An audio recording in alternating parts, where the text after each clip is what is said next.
Hello guys, my name is Vicky and today I will be teaching you guys how to ride one of these bad boys, a longboard. Let's be honest, nobody likes walking to class, okay? It's boring, it's long. This is Indiana, so we get Indiana weather. So we have extremely cold winters or extremely hot summers.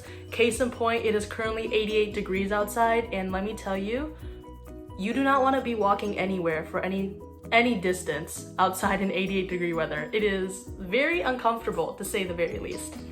I picked up longboarding more out of fun because I had nothing to do during the pandemic, but then it slowly became like something that I just incorporated into my everyday life because it is a lot more efficient than walking everywhere, especially on campus. So I brought my longboard down when I moved back to campus. And I'm not like an expert by any means, don't like, disclaimer, not an expert, but I have skated for at least 3 years. More importantly, I have fallen countless number of times. So I feel like I'm pretty well equipped to teach you guys like the basics of longboarding and more specifically like what not to do. So like the end goal of this video isn't for you to become like an expert longboarder and like just immediately off the bat after watching this video, you're gonna go outside and like skate 15 miles. No, like let's be real here. I'm just here to teach you the basics of longboarding and like set a good foundation for you where you can build on that if you want to. Now, before we get started, it's very important to lay out what you need in order to longboard safely. You may be asking yourself, what else do I need besides a longboard? And that's a genuine question because I had the same one when I first started. I thought I could just buy the board, hop on, and go on my merry way. No, in order to do it safely and properly, especially if you're a beginner, you need to get a right pair of shoes. Now, what do I mean by that? We've all heard of like skate shoes, like skate brands. So like Vans and Converses, they are known as like skate brands.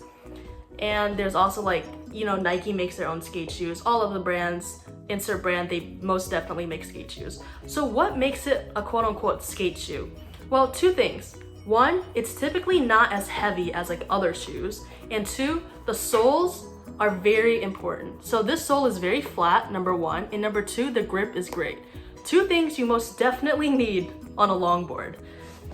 Versus if you get another shoe which is heavier and not flat, for example, these Air Maxes, they look good, don't get me wrong, love them. But when it comes to longboarding, you need to make sure your foot is flat in order to maintain stability, and the grip has to be great in order to maintain your grip on the board. Evo, an online retailer for longboards and skateboards, highly recommends that beginners also use padding such as helmets and arm pads in case of a fall.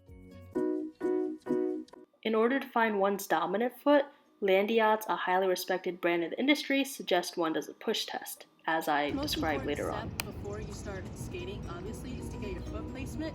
You put your most dominant foot forwards. In case you don't know where your most dominant foot forwards, there's like this test you can do. Basically, you fall forwards, and whichever foot comes out first, that's the foot that goes in front, hence your dominant foot.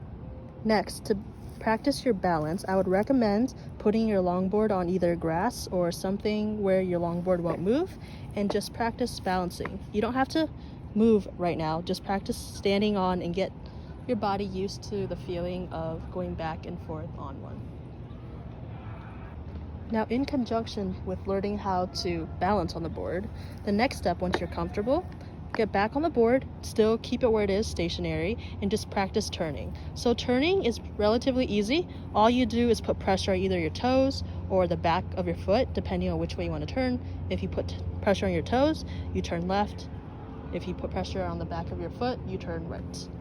Okay, once you got balance and turning done, next keep your board stationary, put the dominant foot in front, and then just practice going against the grass or carpet, whichever you're on. Practice like moving the board but without actually moving the board, and every single time you move the board you do like a light tap and then you move your foot to the back. When you move your foot to the back, you try to keep it straight, but it is okay if it's at an angle. Just make sure you move your front foot slightly to the side so it is at an angle, because if you think about it, if you are moving, you're trying to direct your board. It's very hard to direct with just your back foot, so you always want to turn your front foot at just a slight angle where you're still able to turn by putting pressure on your toes or your heels. Now that you got your body used to the movements of being on a longboard, it's time to learn how to push off. So your dominant foot, the one that goes on the board, just move it slightly ahead. So like start the board moving and your back leg just start pushing off the ground. Do light taps on the ground so you don't go extremely fast, especially if you're first starting. And yeah, just get used to putting your legs in whichever orientation and stance you find most comfortable with. So now that you do light taps, push off, incorporate turning. So put pressure on whichever way that you want to turn. It's hard to see, but the wheels are turning and the board is leaning in whichever direction that you want to go in. So now that you have all the steps from moving, turning, and positioning your body, you can go skate. But before you do that, it is important to acknowledge certain rules. So I'm currently here on Purdue's campus, and you can see that I am in the bike lane. It is common courtesy for you, if you are on the skateboard, to be in the bike lane. Do not go on the sidewalk, because you can hit somebody. You will hit somebody, and it won't be pretty. And make sure you are paying attention to your surroundings. Never look down at your phone, especially if you're a beginner, because you will hit something. And those are the two main rules. Have respect for yourself and the people on the road / the bike lane. And, skate. Let's go. Thank you, Favor. She's filming the video. Yeah.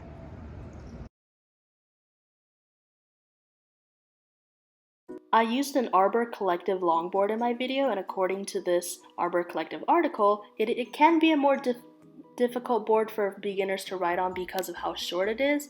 But if you have any other questions, you can always definitely check out their website, because in this article they also lay out different types of longboards.